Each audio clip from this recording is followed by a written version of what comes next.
Making your way in the world today takes everything you've got. Taking a break from all your worries sure would help. All right, welcome everyone. Episode 6 of the 222 podcast. Things are cooking right now, no pun intended, because today's episode, first we're going to sit down and interview Zach, who I've never actually met in person before, so I'm really excited to talk to him. And I want to really learn how he became a Patriots fan. I'm always fascinated by these things, and I'm going to question him about that. And also, we're going to talk a little football food. I have a recipe I'm going to share with you for my Sunday football chili. Uncle Joe and Uncle John got together this weekend and they grilled some pizzas. So let's first go around the league and check out week 5. So one thing I have to say about week 5 more than any other week, and I say it every week, but this is actually true now. This was a complete bloodbath. Every matchup, with the exception of one, which was Aunt Jackie and Mike Fasano, was a complete annihilation. People got destroyed this week. I want to start off by my surprise of the fantasy week was DJ Moore. Uncle John, the Gavones, had the balls to start DJ Moore on the fledgling Chicago Bears offense, and he paid dividends. I think he scored in the another 50 burger or 49 points. So he really led the charge. Again, Devin, I am sorry. You're running into buzzsaws week after week, but you're going to rally. I know you will. I had a really good showing this week against Nickel. Nickel, I hope we could talk next week so we can unpack this. But I had a strong showing as well. Led by I had not Lamar Jackson. He didn't really do much for me this week, but I had A.J. Brown. I had a solid performance from all my guys up and down my lineup. That doesn't really happen much. G-Man, Gary was the beneficiary. We actually made a trade, and I'm the beneficiary too, but we made a trade this week. Hold on, let me go back to the league. We made a trade this week. I traded him Breece Hall for Deebo Samuel, and it really paid off. So we'll talk to Zach a little bit about that. But Gary started him in his lineup, and he did very well. I think he scored in the 30s as well. So some league news. If you want to check the top of the standings, Aunt Jackie, new to fantasy football, first year ever playing, sitting atop the castle here. 608 points, 4-1 record. 682 points. So she has the Gabagools beat by 1 point in terms of overall fantasy points for the season, which is pretty impressive by our two newbies down there in North Carolina. Uncle Mike, the Busha team has risen. He has come from number 10. Now he's number 7. We have a lot of competition, a lot of 2 and 3 teams. So those top 6 teams, it could be anybody's ball game. From number 5 down to number 9, all the same record. It's all now trying to accumulate those points and see if we can sneak into the playoffs. So when we come back, we are going to talk to Zach, and I'm excited to get to know Zach, and I'm really going to question him about that Patriots loyalty. Stick around. Okay, we're back on the Go for 222 podcast. My guest at this time, it's the first time I'm ever meeting him in real life, sort of, on a podcast. I'm really excited. Newest member of our family. Welcome to Zach. Bringing Zach on the stage right now. Zach, how's it going, man? Hey, Joe. Good to see you. Good to see you, dude. Thanks so much for coming on. You have been a very requested guest on the podcast. My wife, she's like, we got to get Zach on. We're tired of talking to Uncle Mike. Let's talk to Zach. So I am happy to finally meet you. Yeah, it's great to meet you too. Great to be on. Thanks for having me. Yeah, so I have several questions. I have just so much to talk about. But first, I want to congratulate you and Lindsay on your engagement. Congratulations. Yeah, thank you. Thank you. Yeah, so you're coming into this family, and I will tell you, it is the best family to enter into. I don't know if you're getting those vibes already. Yeah, y'all are a blast. It's been a great time. this fantasy league has been hilarious too. The podcasts are funny, and I just keep saying in my normal life, I just keep saying bullshit to everything. Yeah. It just flows off the tongue now, right? Everything is bullshit. Yeah, everything's bullshit, everything. And then the Bills Mafia gifs, they crack me up. It's hilarious. Most involved fantasy football league I think I've ever been in, for sure. All right. Oh, that means a lot. And that kind of, I wanted to, there's so much to talk about, but you're one of our veteran fantasy football players. And, you know, when I talked to Lindsay, she said that you've been part of a lot of leagues. She says after draft, you like to just look at your lineup and you're just kind of, and I know exactly what you're talking about. Like after the draft, when that timer goes off and you have a few minutes in the lobby looking at your team, you're like, wow, like look what I put together. Yeah, it's totally, I'm just looking at the matchups and I'm looking at the schedule. I was like, Justin Jefferson, like just looking through his schedule, trying to figure out each game, like even though he pulled his hamstring now, but I just like to look ahead and see who I've got that first week. And I like to think my team's so good until it's not good. You know what I mean? Like, you think you have all wide receiver ones and running back ones, and in reality, you've got wide receiver threes. Totally. Yeah, and I'm a Jet fan, and we're the off-season champs. We are so good in like August. And that's how I feel about my fantasy team too. I'm like, oh man, look at these names. On paper, this is unstoppable. And then bam, Jahmyr Gibbs doesn't get a touchdown or doesn't get, 20 yards the first few games. So talk to me about your fantasy life. Like, how many leagues are you in? When did you get into it? Yeah, so we started a league, I think, my freshman year of high school. I went to a private high school, and it was like there was like 10 guys in the class, but like 8 guys were into fantasy football, and we've been in an 8-team league with those guys since freshman year of high school. So that league's been going on 10 years now. That was my only league for a while until I got to college, and then I joined. My fraternity had one, and then I've been in that one since freshman year of college. I'm in a work league now, and that one's for money. So that one I get pretty serious about. Lindsay's friends, they wanted to start a league this year, so I'm in that one. There's one other one I'm in, I think, and then this one. So and this one, yeah, yeah, 5. I was like 5. Yeah, I'm in 5 leagues this year. Yeah. So you're in 5 leagues now. I don't know if you're like me. I have a home league. I started with my friends and Gary and Michael about 12 years ago. That's like the initial. That's like the starting league that I had, and like to me, that one is the one like that I feel the most competitive. Like I feel like I need to win that one. I need to destroy everybody else. Right. And I've never won it. I've never won it in 12 years. It's been so competitive. But I don't know. Do you feel that way with your 8-team league? Oh yeah, big time. I went to the championship. The first year we ever did it, I drafted Tom Brady the first round. I had no idea what I was doing. I was just like, Tom Brady, that's my guy. And I went to the championship and lost, and that's the best I've ever done in that league. So, and you haven't been back to the mountaintop since. Yep, haven't. Oh man, and that's what happens. I've never even in my league. I've never even sniffed the championship game. So I feel your pain. So you mentioned, you're in all the standard leagues. You're in a work league. You're in a family league. And you mentioned your guy was Tom Brady. Who else in your fantasy life has been like your guys? Like who have you drafted over and over again that you feel like are your guys? I've been on the Saquon Barkley, like day one. I drafted him first round his rookie year. I think I drafted him the year after that, and then maybe the third year I got scared because he had the injuries, and then I'm back on him this year. So, and there's a few leagues I have him, and I love Saquon. I can't get off him even though he gets injured all the time. Yeah, and I know we'll get into your Patriot stuff in a little bit, but anybody else that you are for me, when I started, it was Jamaal Charles. I would draft Jamaal Charles from the Kansas City Chiefs, even when I knew he was injured. And there was one year I drafted him at 1 overall, and he tore his ACL, I think, in the preseason. So he's my guy. Are you like a running back guy? Are you a wide receiver guy?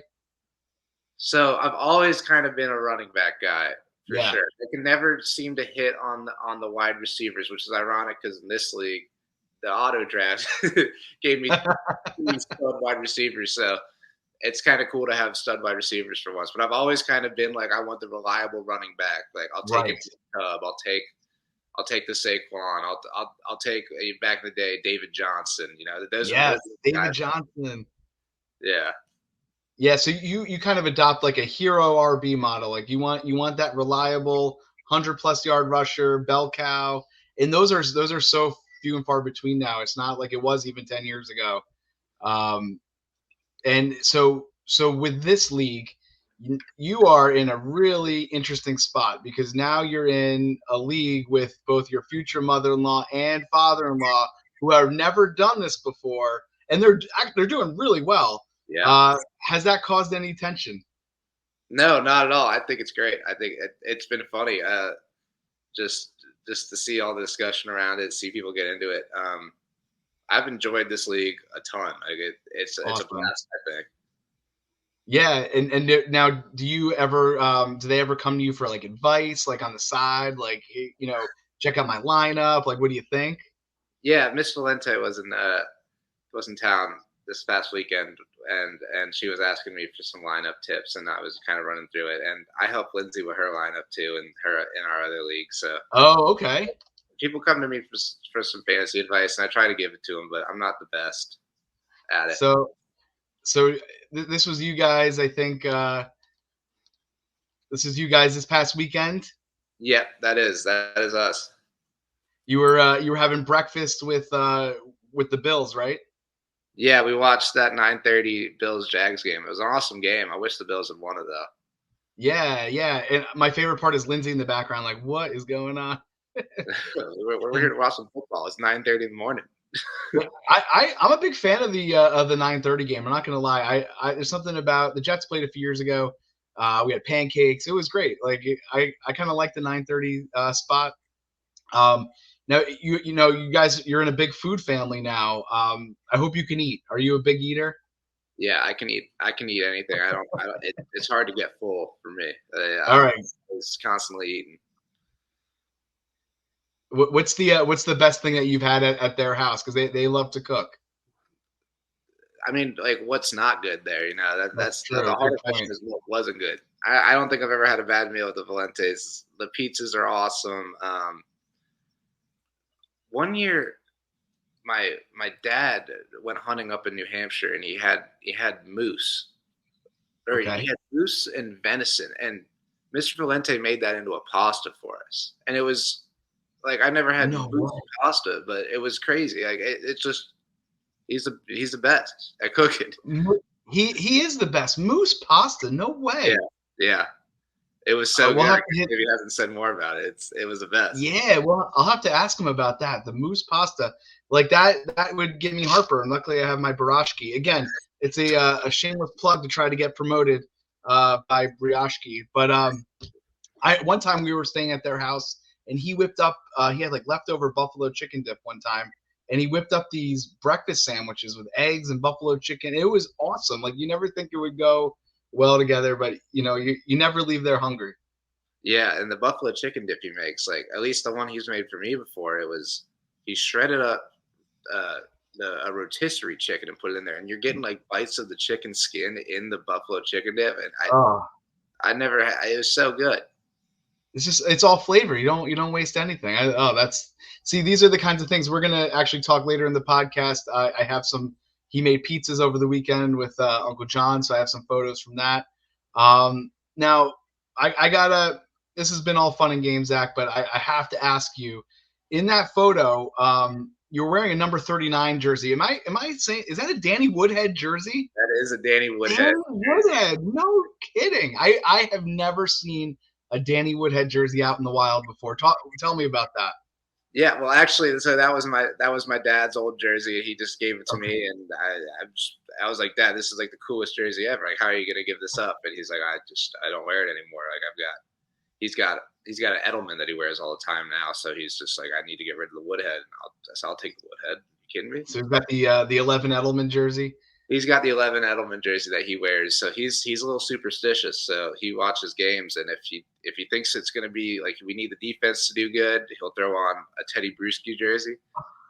And if we need the offense that week, he throws on the Edelman. He throws on the Edelman. Wow, much respect.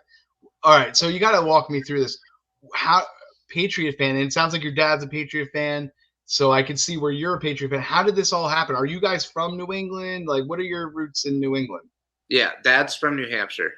New Hampshire. Ah, all right. It makes sense. Yeah, Dad's from New Hampshire, born and raised, big Patriots fan. He went to school in Massachusetts, and they back when they sucked, they would Yeah. they would pay him like he would go for like $5 just at the old stadium. I forget what it was before Gillette. Yeah, the old Foxborough Stadium. Yep. Yeah, and he would go to these games, and they were terrible back then. And they had like one good year throughout that whole thing where I think it was '84. They played the Bears in the Super Bowl, and that was like the brightest spot of his like Patriots fandom as a kid. Always a Patriots fan. All right, and you're a Patriots fan, obviously. And now it all makes sense to me. So growing up, you have, and your dad, that must be pretty cool. Like seeing just the huge success in the dynasty in the 2000s. That must have been really cool.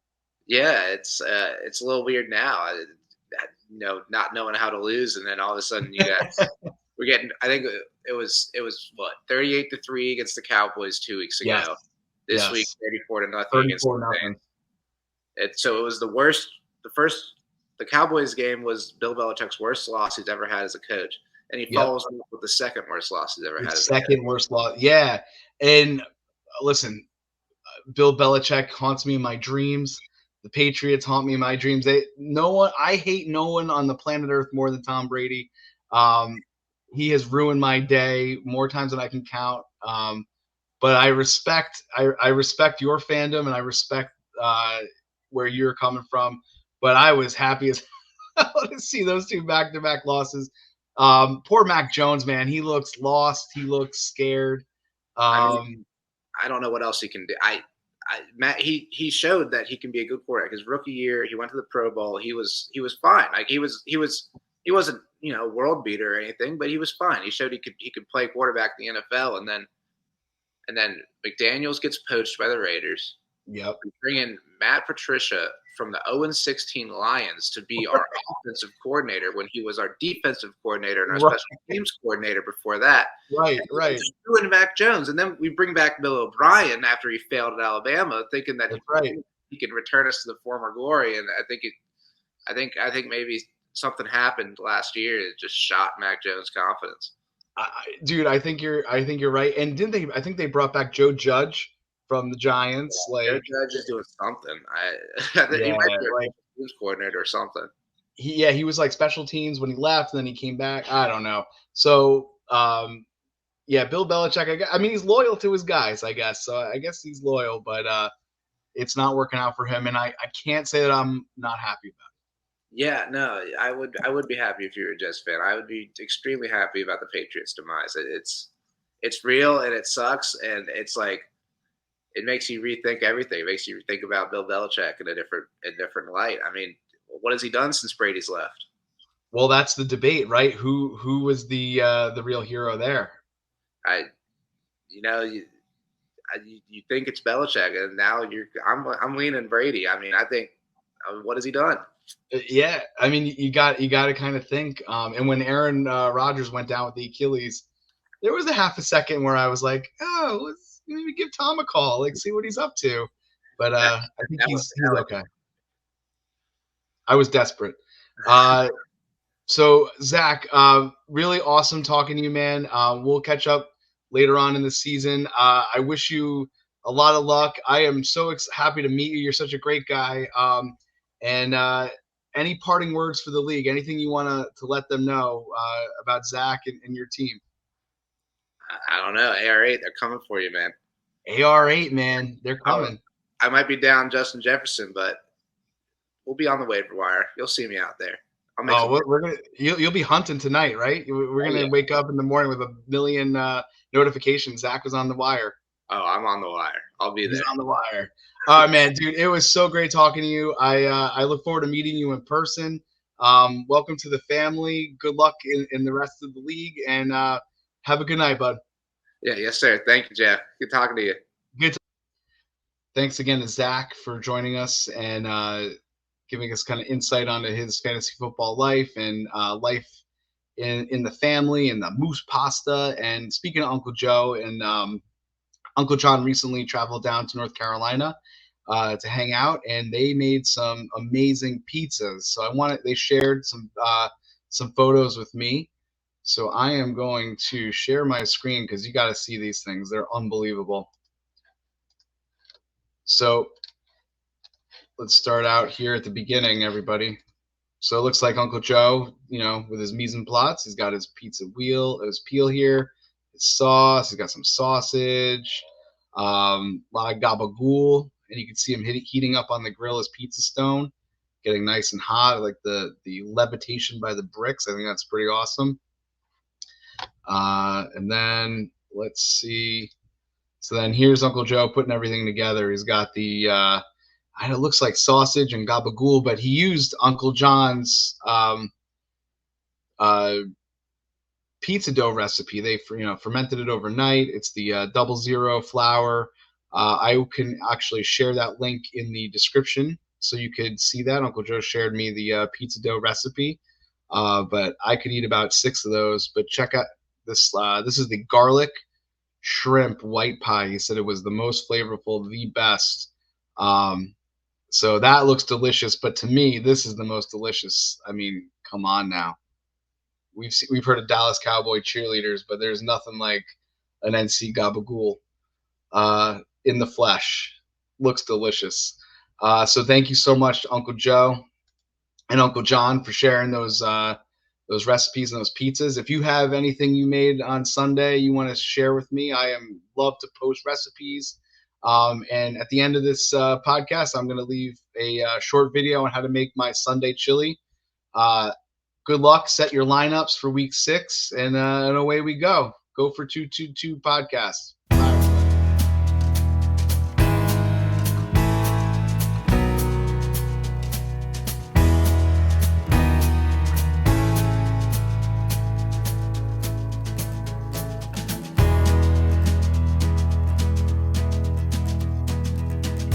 Chords are old, but we shake hands, 'cause I believe that they're the good guys. We can use all the help we can. So many minor chords outside. I fell in love with the sound. Oh, I love to sing along with you. We got tunes we kicked around. We got a bucket that the tunes go through. Babe, we both had dry spells, hard times, and bad lands. I'm a good man for you. I'm a good man.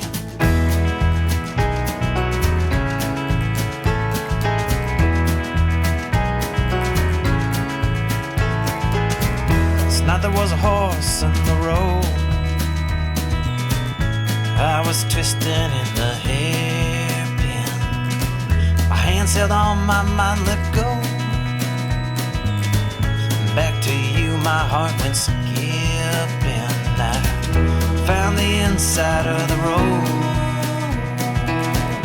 Thought about the first time I met you. All those glances that we stole.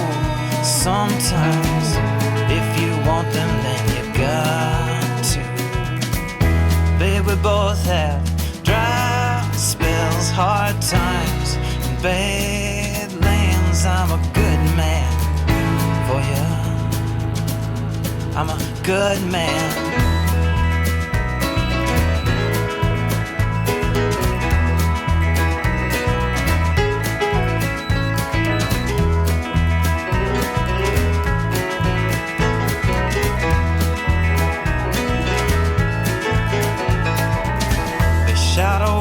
South of here, they had him cornered in a canyon, and even his horse had disappeared. He said he got run down by a bad, bad man. You're not a good shot, but I'm worse. There's so much where we ain't been yet. So swing up on this little horse. The only thing we'll hit is sunset. Babe, we both had dry spells, hard times, bad lands. I'm a good man for you.